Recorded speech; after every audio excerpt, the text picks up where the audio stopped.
I do not think art can change the world. I think art can educate, inspire, empower people to act.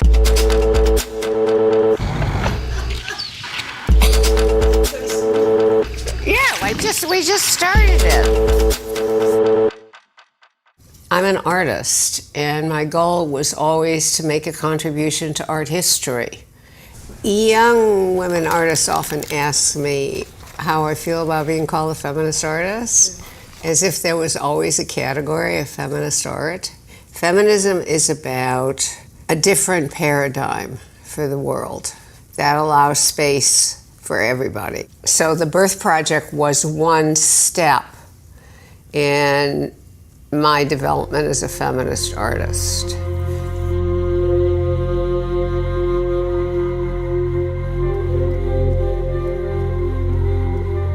There's this quote about truth is found in the ignored and the forgotten and the left out.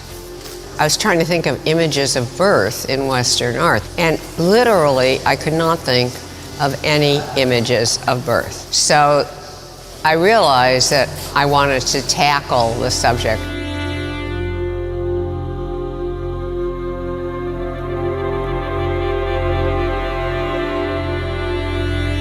There was just an article in the Houston Post, and I recognized the name, Judy Chicago. So I wrote to them, and they sent me a sample pattern back, and I did that, and it really snowballed after that.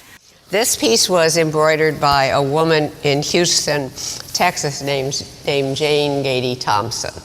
And she was one of the best needleworkers I've ever worked with.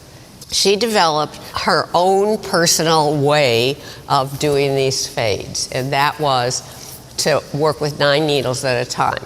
I think it's important to understand that not only was there an iconographic void about the subject matter, there was a total void about how needlework is done. Now, why would that be? Because it's what women do.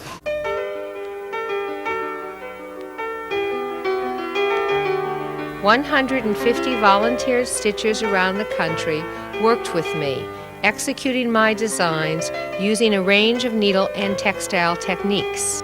I would review it either in person, meeting with the needleworker in Benicia, or in Houston, or in Chicago, or in New York, or I would do it through the mail.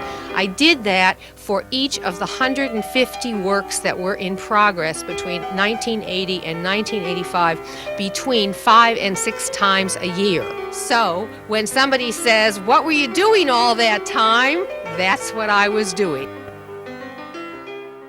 A lot of the needleworkers have to wrestle with all their family obligations. Like there was one needleworker in Northern California, she and her husband had both gone to art school together, and then they had children, and he kept working in his studio and she stopped. And when she started working on a Birth Project piece and wanted time for herself, she had to go into a room, lock the door, put headphones on with music to block out his banging on the door.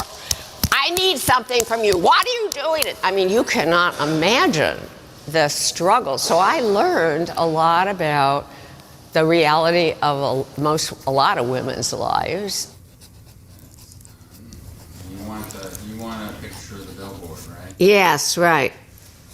Okay. The first thing I did was actually go and see a birth.